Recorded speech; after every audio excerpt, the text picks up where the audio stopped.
ብቻ ከሰጣችሁን ቢዝነሳችሁን ሙሉ ለሙሉ ይቀይረዋል። አይ ነው ትልቅ ቃል መግባት ነው። ተአምር ልሰራ ሳይሆን ያለማቋረጥ ደንበኛ የምታገኙበትን መንገድ ልሰጣችሁ ነው። ያን ካገኛችሁ ቢዝነሳችሁን የሚቀይር አልጠራጠርም። ላለፉት 4 ዓመታት ከ200 በላይ የሀገር ውስጥና የውጭ ቢዝነሶች ጋር በዲጂታል ማርኬቲንግ አብሬ ለመስራት እድሉ ነበረኝ። እኛ ሀገር ላይ አሰራራችን ትክክል እንዳልሆነ በሆነ መንገድ ገብቶኛል፣ ግን እንዴት ላሻሽለው እንደምችል አላውቅም ነበር። ብዙ አዳዲስ የሚባሉ ነገሮችን ለማስተዋወቅ ሞክሬያለሁ። ለምሳሌ ፌስቡክ አድ ኤጀንሲ እኔ መስራት የጀመርኩበት ሰሞን ላይ ኤጀንሲ ተብሎ የሚሰራ ሰው አልነበረም። ሶሻል ሚዲያ ማርኬቲንግ ኤጀንሲ የትኛውም ወጣት ሶሻል ሚዲያ ማርኬቲንግ አንደርስታንድ ካረገ መስራት እንደሚችል ለማሳየት ሞክሬያለሁ። ቢዝነስ ያላቸው ሰዎች ፐርሰናል ብራንዳቸው በመጠቀም እንዴት ሊያሳድጉ እንደሚችሉ የዛሬ 4 ዓመት ጀምሮ ለክላይንቶች ሳሳያቸው ነበር። እነዚህ ነገሮች አሁን ላይ በደንብ ፕራክቲስ የተደረጉ ትልቅ ኢምፓክት እያመጡ እያየን ነው።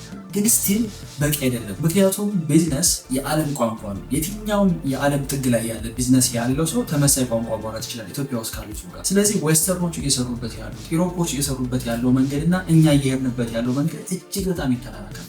በብዙ እጥፍ ቀድሞን ሄደዋል። ሰው እንዴት ነው እዛ መድረስ የምንችለው ነበር የኔ ትልቁ ጥያቄ። ይሄንን ጥያቄ ለመለስ መዓት የማርኬቲንግ መጽሐፎችን አንብቤያለሁ።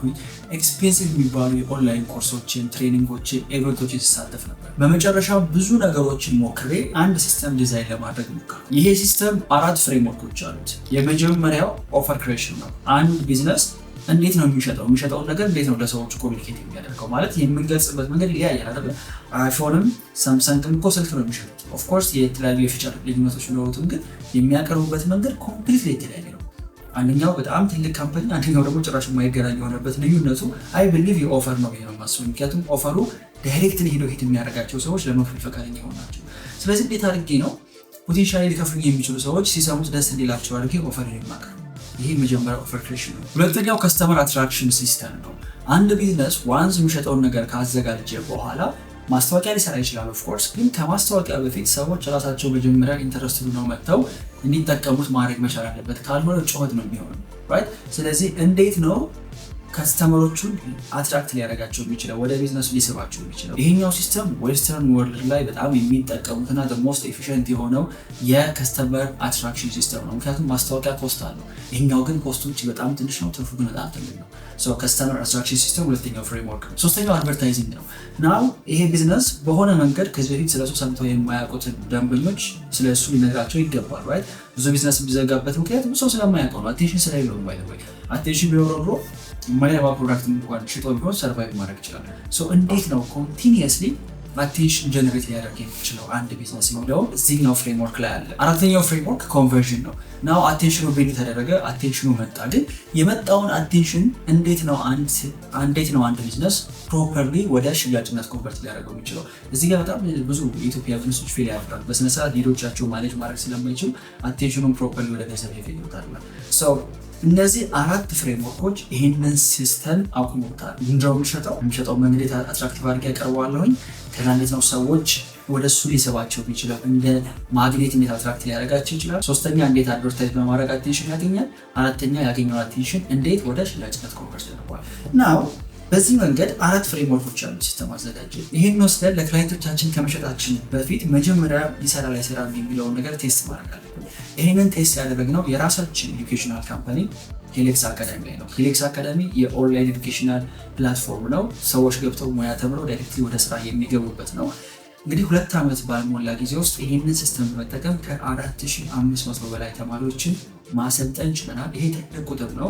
የ27 ዓመት ወጣት ረን የሚያደርገውና 2 ዓመት ላልሞላው ካምፓኒ ተሰሽሽ ነበር። ከዛም ይህንኑ ሲስተም ወስጄ የተለያየ ሴክተር ላይ ላሉ ክላይንቶቻችን አፕላይ ማድረግ ጀመርን። ሪል ስቴት ላይ፣ ኤዱኬሽን ላይ፣ ሄልዝ ኬር ላይ፣ ኮንሰልታንሲ ላይ፣ ቱሪዝም ላይ፣ ሁሉም ቢዝነሶች ላይ የሚገርም አይነት የሽያጭ ለውጥ ማምጣት ጀመረ። እነዚህ ከኛ ጋር የሚሰሩ ድርጅቶች ትላልቅ የሚባሉና ሚሊዮኖችን ለማርኬቲንግ በየወሩ ማውጣት የሚችሉ ናቸው። ይሄ ሲስተም ኤክስፔንሲቭ ነው የሚሸጠው ለነሱ ስለሆነ። ግን ኢትዮጵያ ላይ ባለው ነባራዊ ሁኔታ ከ94% በላይ የሚሆኑት ቢዝነሶች ኢትዮጵያ ውስጥ ማይክሮ፣ ስሞል እና ሚዲየም ኢንተርፕራይዞች ናቸው። ያ ማለት እነዚህ ቢዝነሶች በወር 500-600 ሺህ ብር እያወጡ ማስታወቂያ ማሰራት አይችሉም። ምክንያቱም ወርሃዊ ገቢያቸው ራሱ ከ5,000 እስከ 3 ሚሊዮን ባለው ሬንጅ ውስጥ ነው።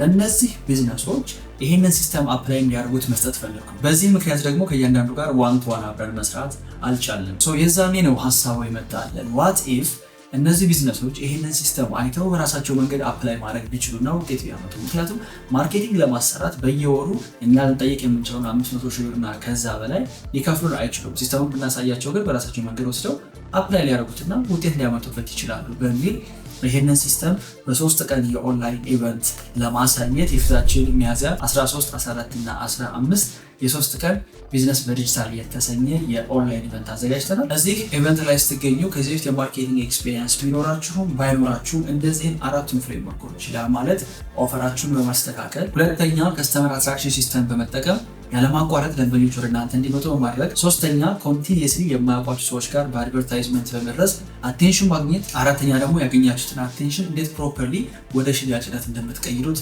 ትመለከታላችሁ። መመልከት ብቻ ሳይሆን ዳይሬክትሊ ወስዳችሁ እንዴት በራሳችሁ ቢዝነስ እንደምትጠቀሙ ታሳያችኋል። ኢቨንቱ የሚከናወነው ሙሉ ለሙሉ በኦንላይን ነው።